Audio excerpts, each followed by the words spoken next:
पुराणों के अनुसार नंदी असल में शिलाद ऋषि के पुत्र थे और शिलाद ऋषि थे ब्रह्मचारी। दरअसल हुआ यूं कि ब्रह्मचारी व्रत का पालन करते करते शिलाद ऋषि के मन एक भय बैठ गया। भय था कि बिना संतान उनकी मृत्यु के बाद उनका वंश समाप्त हो जाएगा। इसलिए उन्होंने अपने वंश को आगे बढ़ाने के लिए एक बच्चा गोद लेने का मन बनाया। मन तो ऋषि शिलाद ने बना लिया, लेकिन दुविधा यह थी कि ऋषि ऐसे बालक को गोद लेना चाहते थे जिस पर भगवान शिव की असीम कृपा हो। अब ऐसा बालक ढूंढने से भी मिलना मुश्किल था, तो ऋषि भगवान की घोर तपस्या में लीन हो गए। लंबे समय तक तप करने के बाद भी उन्हें इसका कोई भी फल प्राप्त नहीं हुआ। ऐसे में ऋषि शिलाद ने अपनी तपस्या को और भी कठोर कर दिया। काफी समय के कठोर तप के बाद आखिर भगवान शिव प्रसन्न हुए और उन्होंने ऋषि शिलाद को दर्शन दिए।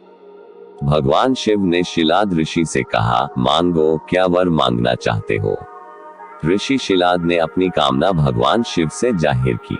भगवान शिव ने शिलाद को पुत्र का आशीर्वाद दिया और वहां से चले गए। अगले ही दिन जब ऋषि शिलाद पास के खेतों से गुजर रहे थे तो उन्हें वहां एक नवजात बच्चा मिला। बच्चे का मुख बेहद ही मनमोहक और लुभावना था। ऋषि बच्चे को देख बहुत खुश हुए और यह सोचकर इधर उधर देखने लगे कि इतने प्यारे बच्चे को इस हाल में यहाँ छोड़कर कौन चला गया। तभी भगवान शिव की आवाज आए और उन्होंने कहा, शिलाद यही है तुम्हारा पुत्र। अब तो ऋषि शिलाद की प्रसन्नता का कोई ठिकाना ही नहीं था। वह उसे अपने साथ अपने घर ले आए और उसका लालन पालन करने लगे।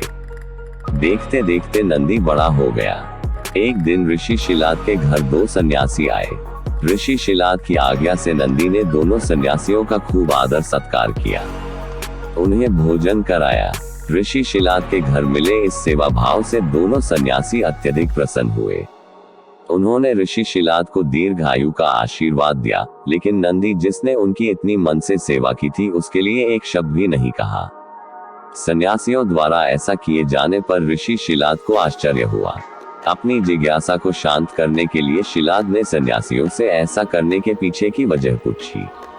तब सन्यासियों ने बताया कि आपके इस पुत्र की आयु बहुत कम है, इसलिए हमने इसे कोई आशीर्वाद नहीं दिया। नंदी ने सन्यासियों की यह बात सुन ली। नंदी ने अपने पिता से कहा, आपने मुझे स्वयं भगवान शिव के आशीर्वाद से पाया है, तो मेरे इस जीवन की रक्षा भी भगवान शिव ही करेंगे। आप इस बात की बिल्कुल भी चिंता न करो। इतना कहते हुए नंदी भगवान शिव की आराधना में लग जाता है। अपने पिता की तरह ही नंदी ने भी भगवान शिव को प्रसन्न करने के लिए कठोर तप किया। फलस्वरूप भगवान शिव प्रसन्न हुए और नंदी को बैल का मुख देकर अपना सबसे प्रिय और वाहक बनाया। इस प्रकार नंदी भगवान शिव के सबसे प्रिय वाहन बने और समाज में उन्हें पूजनीय स्थान भी मिला। यही वजह है कि भगवान शिव की आराधना से पूर्व उनके प्रिय नंदी की पूजा की जाती है।